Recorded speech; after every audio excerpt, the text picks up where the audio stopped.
Santo, Tu és santo, Senhor.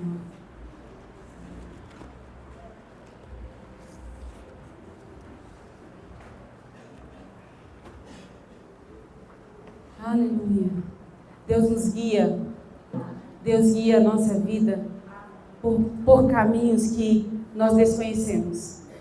Deus conduz os nossos caminhos, assim como a gente cantou, por caminhos que por vezes parece tortuoso, por vezes a gente se sente perdido, por vezes a gente percebe que parece que estamos sozinhos, que fomos abandonados, que não vamos dar conta.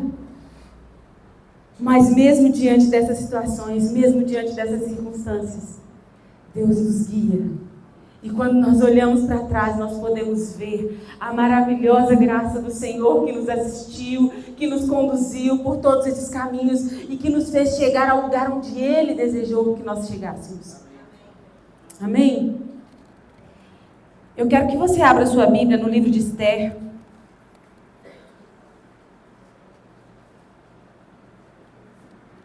Eu pretendo falar mais vezes a respeito do livro de Esther, porque é um livro muito rico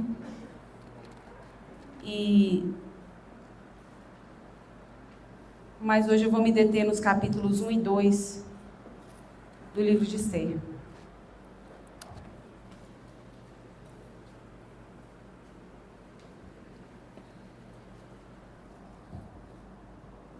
Aleluia. Diz assim, Esther, capítulo 1. Nos dias de Assuero, o Assuero que reinou desde a Índia até a Etiópia, sobre 127 províncias. Naqueles dias, assentando-se o rei Assuero no trono do seu reino, que está na cidadela de Suzã, no 3º ano do seu reinado, deu um banquete a todos os seus príncipes e seus servos, no qual se representou a escola da Pérsia e Média, e os nobres e príncipes das províncias estavam perante ele. Guarda essa palavrinha, no 3º ano. Então, no versículo 4. Então, mostrou as riquezas da glória do seu reino e o esplendor da sua excelente grandeza por muitos dias, por 180 dias. Passados esses dias, deu o rei um banquete a todo o povo que se achava na cidadela de Suzã, tanto para os maiores como para os menores, por 7 dias. No pátio do jardim do Palácio Real, havia tecido branco, linho fino e estofas de púrpura, atados com cordões de linho de púrpura e argolas de prata, e a coluna de alabastro. A armação dos leitos era de ouro e de prata, sobre um pavimento de pórfiro de mármore, de alabastro e de pedras preciosas. Dava-se-lhes de beber em vasos de ouro, vasos de várias espécies, e havia muito vinho real, graças à generosidade do rei. Bebiam sem constrangimento, como estava prescrito, pois o rei havia ordenado a todos os oficiais da sua casa que fizessem segundo a vontade de cada um. Também a rainha Vasti deu um banquete às mulheres da casa real do rei Assuero. A gente tem aqui uma passagem, o livro de Esther é um livro que não tem mencionado o nome de Deus, mas a gente percebe, quando a gente vai lendo o livro de Esther, a gente percebe a maravilhosa graça de Deus atuando e a soberania de Deus conduzindo todas as coisas para o fim proveitoso. E diante do texto do livro de Esther, esse texto ele se passa entre o livro de Neemias e o de Jeremias. Então é o tempo aqui do livro de Esther. E aparentemente, quando a gente olha aqui, no 3º dia, o livro ele começa nos contando uma festa. E eu acho, e estudiosos também dizem, que esse texto ele parece muito com a nossa realidade. Porque quando nós olhamos para o livro de Esther, mas ele não tem nada a ver com a gente. É um rei, é o reinado da Pérsia, não tem nada a ver com a nossa realidade. Mas tem. No reinado da Pérsia, nesse momento aqui, o rei Assuero, Babilônia já havia caído, então agora tem o Império Persa. E o Império Persa, ele conquistou muitas coisas. Você percebe no texto que o rei Assuero, ele controlava 127 províncias. É muita coisa. É um território muito amplo. E esse rei, como essa história se passa entre Neemias, então os historiadores entendem que nesse período aqui, que está acontecendo essa primeira festa, porque aqui a gente vê duas festas sendo relatadas. A primeira, uma festa de 128 dias, onde ele reúne todos os príncipes das províncias que ele governava, e ele passa 128 dias mostrando as riquezas do reino. Era um reino muito rico, porque você gastar 128 dias para mostrar o que tem no seu reino é muito tempo. Então é uma festa grandiosa. Então esse rei, ele passa muito tempo mostrando tudo que tem no seu reino, mostrando toda a beleza do seu reino, mostrando os despojos de guerra. Olha, aqui é da província tal que eu conquistei, isso aqui é despojo de guerra de outro lugar, é muito ouro. E você vê que o texto nos descreve com detalhes a beleza que era o palácio, a beleza que foi aquela festa, as colunas, o ouro, e vai falar que o lugar onde eles se deitavam era feito de ouro. Então foram 128 dias de festa, onde o rei mostra todo o esplendor do seu reino. E em contrapartida, nós temos aqui um povo que foi exilado, que veio na época da Babilônia. O povo de Jerusalém foi exilado e foi levado cativo. E esse povo que foi levado cativo estava lá, no Império Persa. Então, o que acontece com esse povo? Era o povo de Deus. O povo que errou e por ter errado foi levado cativo e exilado e já estava lá. Já se davam em casamento, pessoas já haviam morrido. A vida acontecia normalmente para essas pessoas.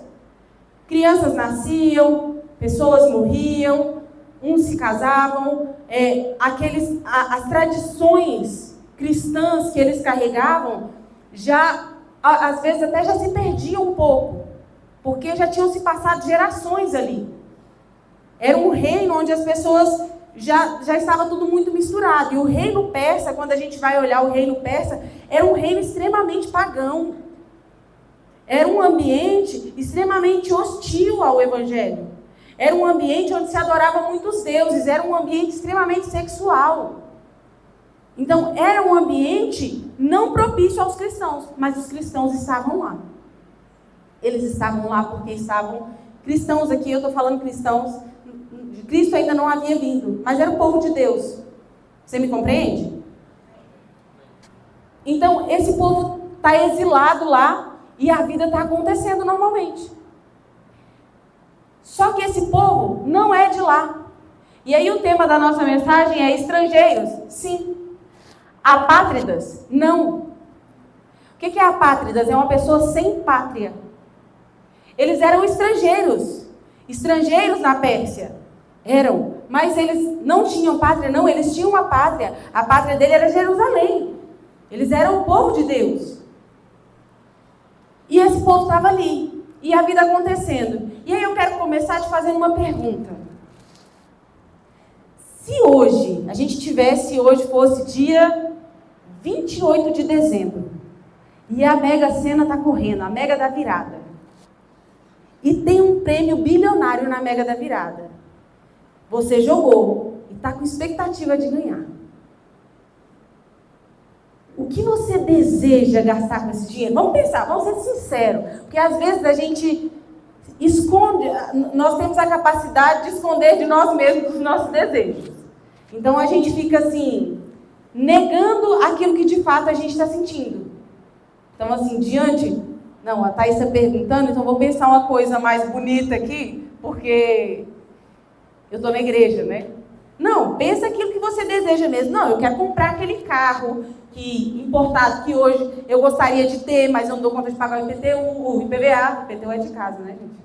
Eu não dou conta de pagar o IPVA. Não, eu quero viajar o mundo. Não, meu sonho, se eu ganhar na Mega da Virada, eu vou comprar aquela casa, eu vou viver desse modo, eu quero ter aquele jatinho. Sonhe aí.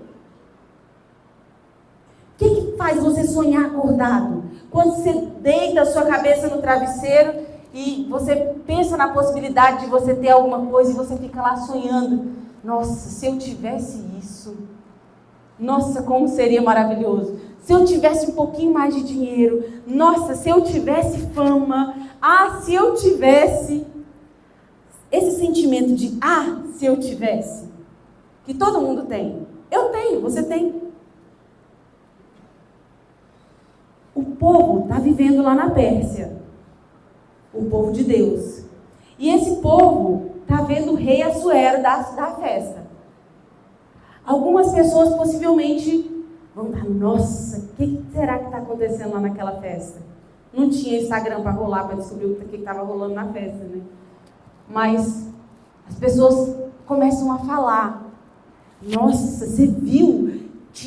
As camas eram de ouro. E o outro vai e fala, nossa, você viu fulano como estava bem vestido? Nossa, se eu tivesse condições de comprar uma roupa daquela marca, eu andava bem vestido. Se eu tivesse, era esse o sentimento das pessoas, porque esse é o sentimento da nossa realidade. Nós pensamos assim. Nós olhamos para a vida do outro e falamos, nossa, se eu tivesse isso. A gente abre o Instagram e vê a festa do famoso e fala, nossa, no dia que eu der conta de dar uma festa dessa, hein? Nossa, se eu pudesse dar uma festa dessa, eu dava. E a gente fica sonhando com as coisas deste mundo. E as coisas, só que esse povo é um povo estrangeiro, eles não têm possibilidade de viver daquele jeito. Possivelmente algumas mulheres já se casaram com persas, já misturou tudo, já está tudo misturado. E essas pessoas, enquanto está rolando a festa, há um burburinho na cidade. Assim como há nas nossas vidas. Esse desejo, essa ânsia de ter as coisas, de sonhar acordado. Você nunca sonhou isso? Só eu.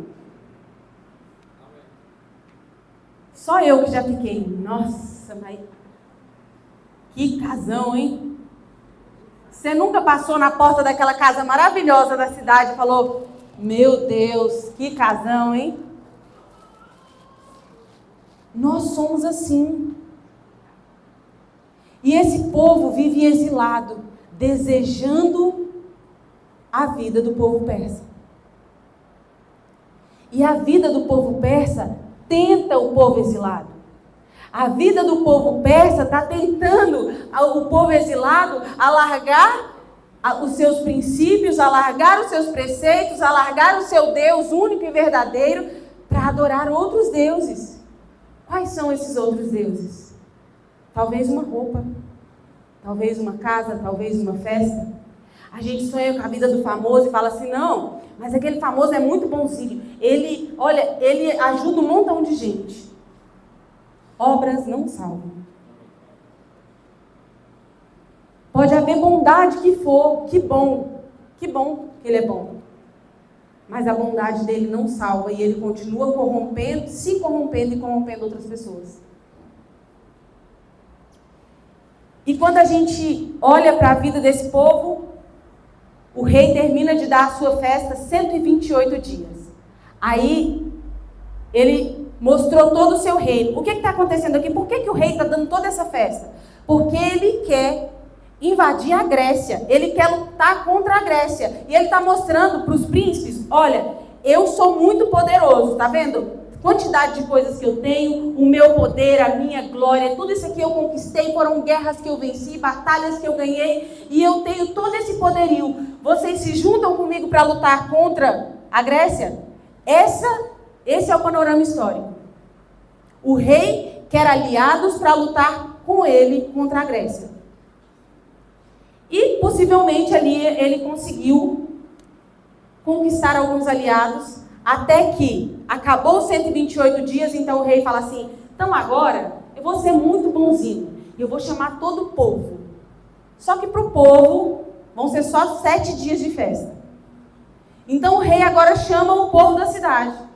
E o povo da cidade vem para essa festa, e o rei fala assim, pode servir o povo à vontade, pode dar do melhor vinho, pode embebedar todo mundo. Se não quiser beber, tudo bem, mas é para servir e sirva em taças de ouro. Porque o rei quer continuar mostrando a sua glória e o seu poder. Ele quer continuar mostrando o quão poderoso é para que ele consiga conquistar a Grécia, para que ele consiga conquistar novas pessoas para batalhar junto com ele. E aí, esse rei dá essa festa, e em contrapartida existe uma rainha, que todo mundo já conhece a história, a rainha Vasti. E aí, a rainha Vasti chama as mulheres. Fala, não, eu vou dar uma festa na casa real para as mulheres. E ela vai dar uma festa também na casa real para as mulheres da cidade. E aí, ali na cidade de Suzã, está tendo duas festas. A festa com o rei e a festa com a rainha. Você percebe que esse rei tem tudo. Esse rei é poderoso. Ele tem dinheiro, ele tem fama, ele tem poderio, ele tem armas, ele tem condições de lutar contra um outro exército. Ele tem tudo. Lhe falta uma única coisa. Esse rei dá a sua festa, embebeda todo mundo, e a Bíblia vai dizer aqui que no auge da sua alegria, já está bem bêbado mesmo. Então, ele fala assim, chama os eunucos e fala, vai lá buscar a rainha, porque agora eu vou mostrar a minha glória mesmo. Tá faltando eu mostrar que eu sou poderoso também com as mulheres. Então vai buscar minha rainha, porque ela é belíssima. Minha rainha é muito linda, vai buscar ela para eu mostrar para as pessoas. E manda ela vir com a coroa. E a rainha Vasti vem. Não vem. A rainha Vasti não vem. Quando os eunucos chegam lá para buscar ela, fala, o rei está te mandando te chamar. E ela fala para o rei, eu não vou não. Eu estou dando uma festa.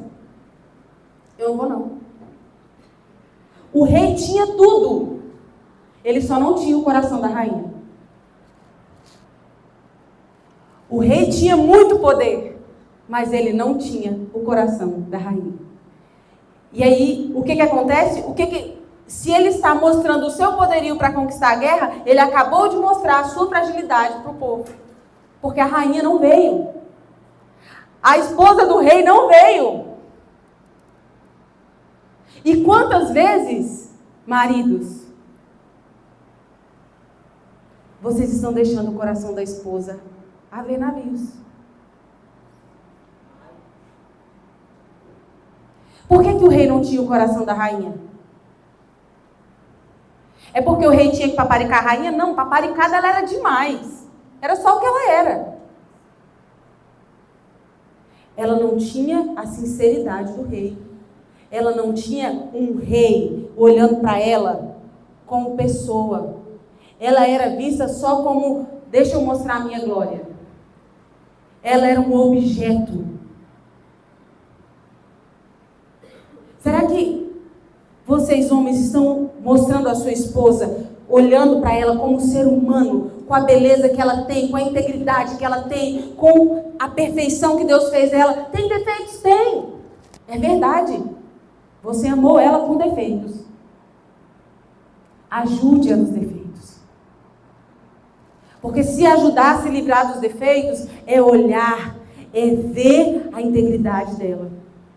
É olhar por inteiro. Não é olhar só um corpo bonito, não é olhar só um rosto bonito, não é olhar e só querer presentear. Mulher gosta de ganhar presente, é verdade. Mas presente não é tudo. Presença é mais importante. Concordam comigo, meninas? Parênteses fechado. O rei não tinha o coração da rainha. A rainha não vem. E aí quando a rainha chega lá, não vai, juntos ali os 7 principais príncipes, que era o conselho do rei. E aí, olha a vergonha. O conselho do rei se reúne e aí você vê que nenhum deles tinha o coração da esposa, porque ficaram tudo com medo. Olha, se a sua mulher, que é a rainha, não veio, cara, pra gente tá muito ruim, porque amanhã as nossas esposas vão saber que ela não veio, e a gente tá no osso. Acabou pra gente. Já era. Vai dar ruim lá em casa. Elas não vão obedecer a gente mais. E aí, decide o mais sábio, digamos, de passagem, o mais sábio, ele diz assim, vamos fazer o seguinte, rei, você faz um decreto, escreve um decreto e para que toda esposa não faça como a rainha. Toda esposa, quando o marido chamar, ela tem que vir. Faz um decreto e avisa que a rainha, por exemplo, perdeu a sua coroa e já era. Ela não é rainha mais, porque agora ela está perdida. Ela se perdeu porque não obedeceu ao rei. Então já deixa o decreto, porque se a nossa esposa desobedecer, ela já está sabendo que o pescoço dela vai ser cortado. E aí o rei edita um decreto. E esse decreto é escrito na língua de cada província e é levado em cada província e lido em voz alta. Aquilo que aconteceu na cidadela de Suzã, que é uma cidade menor, porque ali é um lugar onde tem o palácio real, é um lugar onde vive a realeza. Talvez isso nem chegasse nas outras províncias, mas agora o rei está envergonhado literalmente em toda a província, porque agora foi lido em todo lugar. E aí começam as fofoquinhas. Tá sabendo? A rainha deu um pé na bunda do rei. Foi não. E o rei ficou envergonhado. E eu te falei para você guardar que foi no 3º ano, né? Isso foi no 3º ano do reinado. Acontece que, de fato, a rainha Vasti não era mais rainha e o rei saiu para a guerra.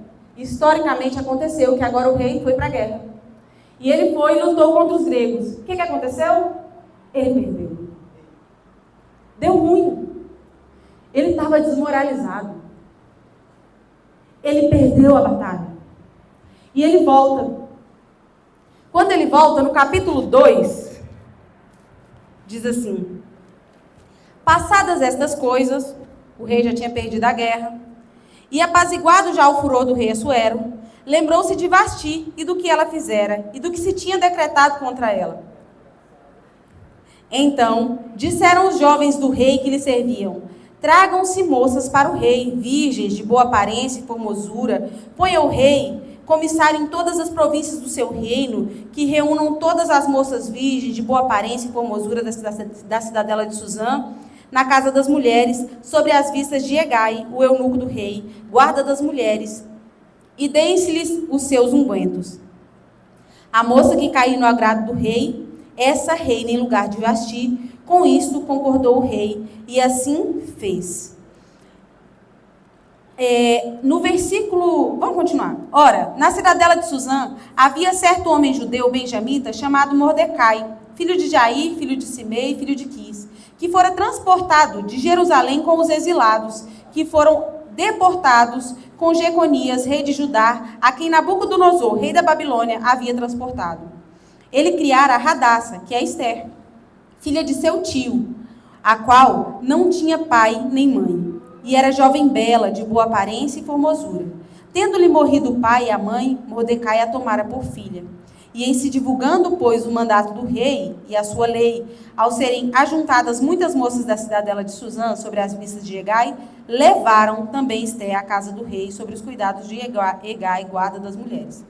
Essa palavra levaram quer dizer, na maioria das vezes que ela está usada no mesmo termo, onde ela é usada na Bíblia várias vezes, para dizer que foi levada à força. É a mesma palavra que foi usada para dizer que os hebreus foram levados para ser escravizados no Egito. Ou seja, possivelmente, Ester não foi de boa vontade. Por quê? Ester foi criada por Mordecai. Mordecai guardava os preceitos e a lei do Senhor. Mordecai criou Ester com muito cuidado. A tal ponto, ele amou tanto Ester e cuidou tão bem de Ester, a tal ponto que Ester já havia se casado e ela obedecia a Mordecai, mesmo depois de casada. Mordecai disse: você não vai contar que você é judia. Ela não contou. Quando ele disse: agora você vai dizer que você é judia, agora ela contou. Então, era uma moça que seguia os preceitos do Senhor. E eles sabiam que lá na casa do rei, na casa da Pérsia, lá no harém, não era adequado para uma pessoa que era servo do Senhor. Não era um ambiente agradável, não era um ambiente bom. Não seguiam-se os preceitos da lei do Senhor. Não era seguido. Então, mais Esther foi levada. E nesse período em que Esther é levada, ela chega lá e ela conquista o eunuco que cuidava, a tal ponto que ele dá para ela um dos melhores quartos. E Esther é bem cuidada ali. Chega um momento onde Mordecai percebe que tem 2 homens que estão tramando contra a vida do rei, fala para Esther, Esther fala para o rei, e a gente conhece a história. Esses homens foram mortos, e foi escrito no livro do rei que Mordecai havia feito isso, que havia avisado o rei. Esther, por outro lado, se mantém íntegra perante o Senhor, e era necessário, cada mulher que saía do harém para conquistar o rei, para ver se conseguia ser a rainha, ela podia levar alguma coisa consigo. No ambiente do harém, imagina, um monte de mulher que quer conquistar um rei. Muitas mulheres querendo conquistar um único rei. É um ambiente de disputa, é um ambiente, eu sou bonita e você é feia, é um ambiente hostil, onde uma vai falar mal da outra para baixar a autoestima da outra, para se sentir melhor. É um ambiente extremamente sexual, porque as mulheres vão falar a respeito de como elas têm possibilidade de conquistar o rei, então elas vão ser ensinadas em como conquistar o rei sexualmente para poder obter vantagens e ser a rainha. E essas mulheres estão ali naquele harém, nesse ambiente. E Esther não se contamina nesse ambiente. Esther se mantém íntegra. Cada uma delas, quando fosse encontrar com o rei, podia levar um objeto.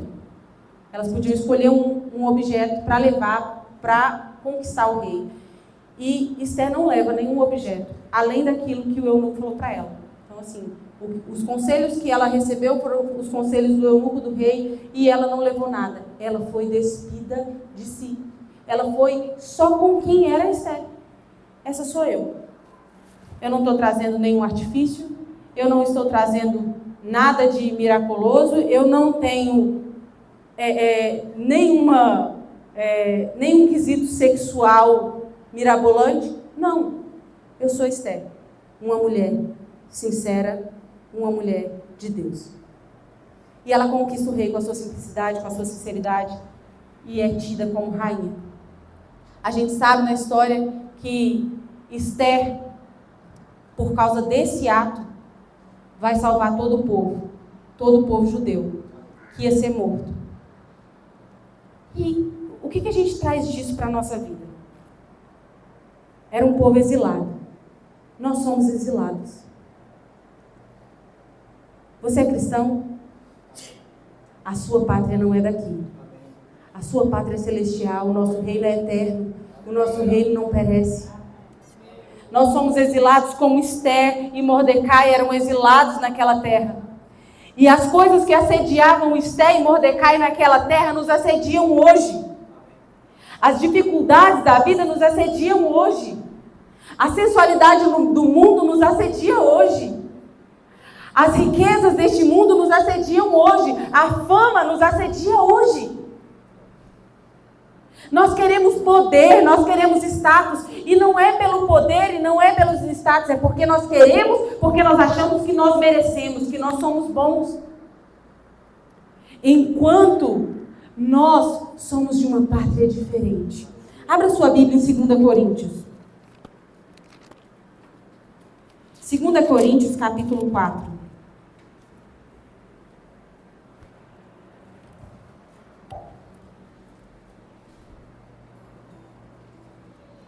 Você está nesse mundo, você está nessa terra, mas você não é daqui. As coisas que assediam, nos assediam constantemente nesse mundo, não podem e não devem nos seduzir a tal ponto de cairmos em tentação, porque o nosso olhar está em Cristo Jesus. 2 Coríntios, capítulo 4, a partir do versículo 7, diz assim: Temos, porém, este tesouro em vasos de barro, para que a excelência do poder seja de Deus e não de nós. Em tudo somos atribulados, porém não angustiados, perplexos, porém não desanimados, perseguidos, porém não desamparados, abatidos, porém não destruídos, levando sempre no corpo o morrer de Jesus, para que também a sua vida se manifeste em nosso corpo, porque nós que vivemos somos sempre entregues à morte por causa de Jesus, para que também a vida de Jesus se manifeste em nossa carne mortal. Nós precisamos estar apegados em Deus. Esther era uma moça órfã. Ela não tinha pai, ela não tinha mãe. Ela tinha as suas dores, as suas aflições, ela teve carência materna. Provavelmente ela chorou pelo abraço de uma mãe e ela não teve o abraço de uma mãe. Provavelmente ela desejou em algum momento da sua vida que o seu pai forte estivesse ali do seu lado para ajudar ela, mas ela não teve. Qual é a sua dificuldade? O que você tem enfrentado? Qual a sua dor? Talvez você não seja órfão de pais mortos, mas talvez você seja órfão de pais vivos. Talvez você não seja órfão, mas talvez você tenha dores profundas, marcas que te marcaram na sua infância. Talvez você foi abusado, talvez você foi machucado, você foi desprezado, você foi extremamente machucado por pessoas. Talvez pessoas olharam para você e pisaram em você. Talvez você tenha apanhado mais do que merecia. Talvez lhe faltou um olhar materno, lhe faltou um olhar paterno. Talvez lhe faltou comida. Talvez lhe faltou o pão nosso de cada dia. Talvez lhe faltou o amor de um marido. Talvez lhe faltado muitas coisas. Você conhece a sua dor. Talvez na sua infância alguém tenha te molestado.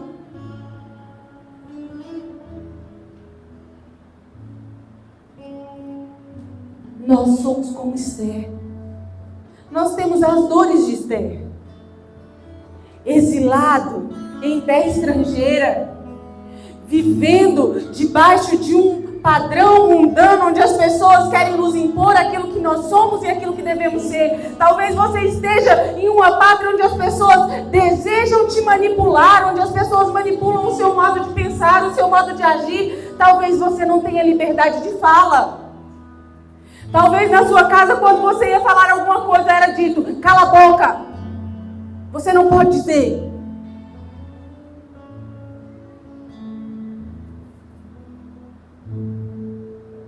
Talvez você tenha recebido profecias que te machucaram, que não eram vindas de Deus. Quantas coisas nos acontecem nessa vida? E quando essas coisas nos machucam, a vida da Pérsia, a vida desse mundo, que esse mundo pode nos oferecer, começa a ficar muito bonita aos nossos olhos.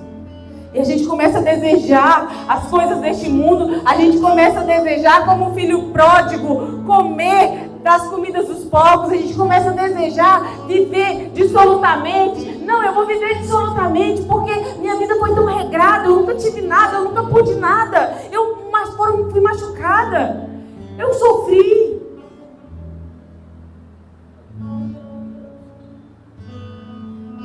E diante disso tudo, Esther se manteve íntegra. Porque Deus, na sua soberania, tinha um propósito na vida de Esther. A nossa vida nunca tem um fim em si mesmo. Porque se a nossa vida, o fim da nossa vida for ganhar dinheiro, ter uma casa, plantar uma árvore, enfim, qualquer coisa dessas, quando a gente morrer, acabou. Já era. Acabou. Tudo que você queria, você conquistou em vida. E a nossa vida é eterna. Mas a vida de Esther foi para além. A vida de Mordecai foi para além das dificuldades. Pegar uma menina órfã, cuidar de uma menina órfã, educar uma menina órfã, de modo que ela servisse ao Senhor e que ela não se corrompesse com as coisas que esse mundo estava oferecendo, que ela não olhasse para as coisas deste mundo e desejasse ansiosamente pela vida dos persas.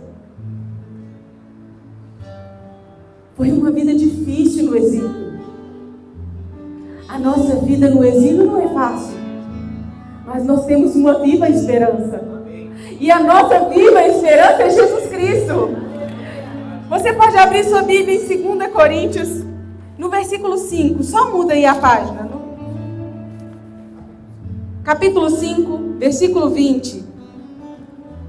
Diz assim: de sorte que somos embaixadores em nome de Cristo, como se Deus exortasse por nosso intermédio, em nome de Cristo, pois rogamos que vos reconciliem com Deus. Aquele que não conheceu o pecado, Ele o fez pecado por nós, para que nele fôssemos feitos a justiça de Deus. Eu e você, nós não somos apenas exilados, nós somos embaixadores de Cristo. Nós fomos chamados por Deus para ser embaixadores de Cristo. Nós, como embaixadores deste mundo, nós não nos corrompemos com as coisas deste mundo, porque o que rege a nossa vida não é o que este mundo tem para nos oferecer. O que rege a nossa vida é o que Cristo tem para nos oferecer. E o embaixador, ele tem uma missão. O embaixador, ele vive com uma missão. Ele está num país diferente, distante, é verdade. Mas ele levanta a sua cabeça para estender a mão para o necessitado e transformar este mundo de caos, este mundo mau, este mundo persa em um mundo melhor. Nós estamos aqui como embaixadores de Cristo para transformar este mundo mau conforme a imagem de Jesus Cristo. Que aonde você for, a imagem de Cristo seja vista. Que aonde você for, o embaixador de Cristo me chegou. Transforme aquele lugar em uma bênção. Porque aquele ambiente persa, ele não simplesmente, não foi só a salvação do povo judeu que ia ser morto.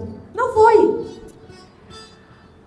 Esther e Mordecai, com a graça de Deus, começaram a transformar aquele mundo persa, a ficar um pouquinho mais parecido com o Senhor, a ficar um pouquinho mais parecido com Deus. Sabe, eu e você somos chamados como embaixadores de Cristo, porque nós somos exilados, mas não apátridas. Você não é um apátrida, você não é um sem pátria, você está firmado na pátria de Jesus. Você é filho de Deus, você é herdeiro de Deus, você é co-herdeiro com Cristo e você é um embaixador do Senhor para transformar esse mundo de caos em um mundo melhor. Qual tem sido a sua dificuldade? Está lhe faltando dinheiro?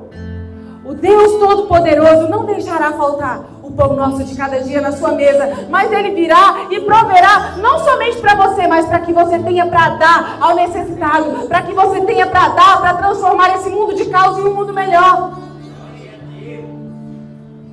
Qual é a sua dificuldade? São as suas emoções? Deus vai curar as suas emoções, não simplesmente para curar as suas emoções, mas para que você transforme o seu meio, para que você seja uma pessoa alegre, viva, cheia de Deus, para transformar todo o ambiente onde você está. Aonde você chegar, as pessoas vão dizer: chegou a alegria, chegou a paz, chegou, essa pessoa mudou o meu dia.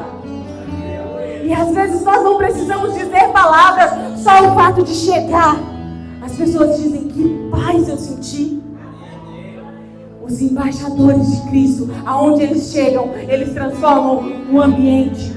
O embaixador de Cristo, aonde ele chega, ele muda um ambiente de caos e transforma um ambiente de caos em um ambiente de paz, em um ambiente de alegria, em um ambiente de prosperidade, em um ambiente onde Deus se faz presente, em um ambiente onde Deus pode intervir e tirar o pecador da lama, limpá-lo e torná-lo filho de Deus.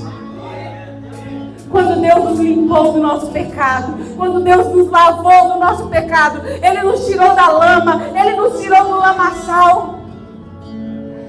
Jesus sofreu todas as tentações que nós sofremos, sem pecar, porque Ele venceu os nossos inimigos. Porque Ele é o nosso Deus maravilhoso. Ele venceu os nossos inimigos e Ele nos ensinou como fazer. Quando nós olhamos para a tentação de Jesus, Esther e Mordecai estavam sendo tentados. Quando nós olhamos para a tentação de Jesus, o diabo chega para Jesus e diz para ele: olha, está com fome? Tem pedra, transforma em pão. E Jesus diz: como é que Jesus faz? firmado na palavra de Deus, porque ele conhecia.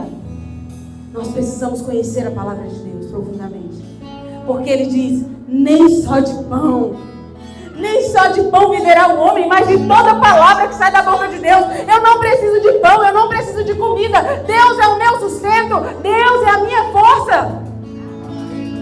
E aí daqui a pouco o diabo leva Jesus e coloca ele sobre um lugar bem alto, e oferece poder, fama. Olha, pula daqui, mostra o seu poderio, mostra o quão poderoso você é.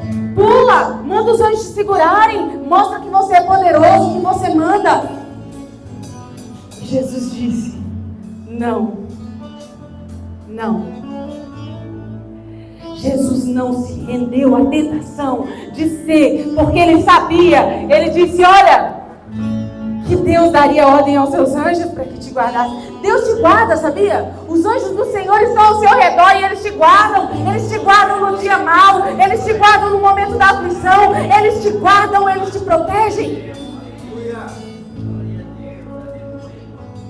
Deus está lá do trono, nos ensinando com amor por causa de Cristo Jesus. Porque quando Deus olha para Jesus, ele fala: olha, ele sofreu tudo isso por eles.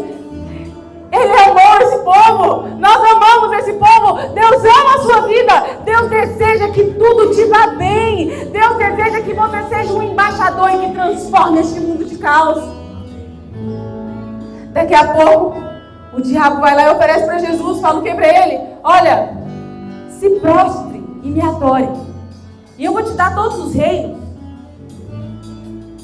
O diabo, ele cega o entendimento dos incrédulos, ele manipula os pensamentos e as ações das pessoas que não têm Jesus, das pessoas que vivem nesse mundo, nessa Pérsia que é o nosso mundo. E aí o diabo fala: olha, se você prostrar e me adorar, aí eu te dou todo o meu reino. E Jesus disse: não.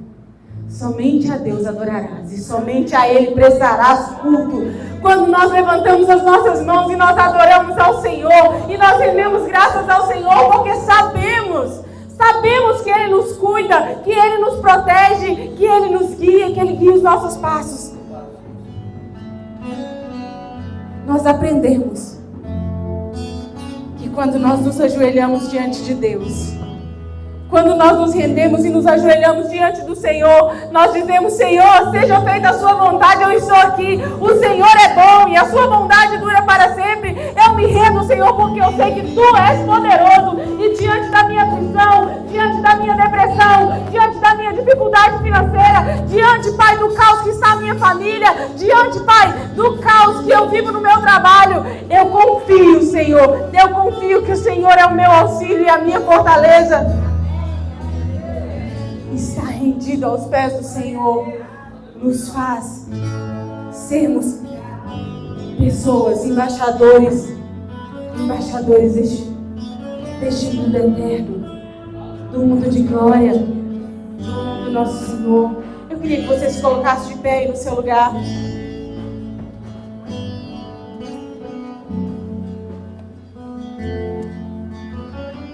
Você não está desamparado. Você não está isolado. Você não é um exilado que anda sozinho. Você é um embaixador do reino de Deus. E aonde você chegar, o reino de Deus chegou. E se o reino de Deus chegou, o lugar será transformado pela glória de Deus. Porque a glória de Deus rege as nossas vidas. E se a glória de Deus rege as nossas vidas, ela rege toda a esfera da nossa vida. Quer seja familiar, trabalho, estudo, tudo. Deus rege as nossas vidas. E nós levamos o reino de Deus para todos os lugares.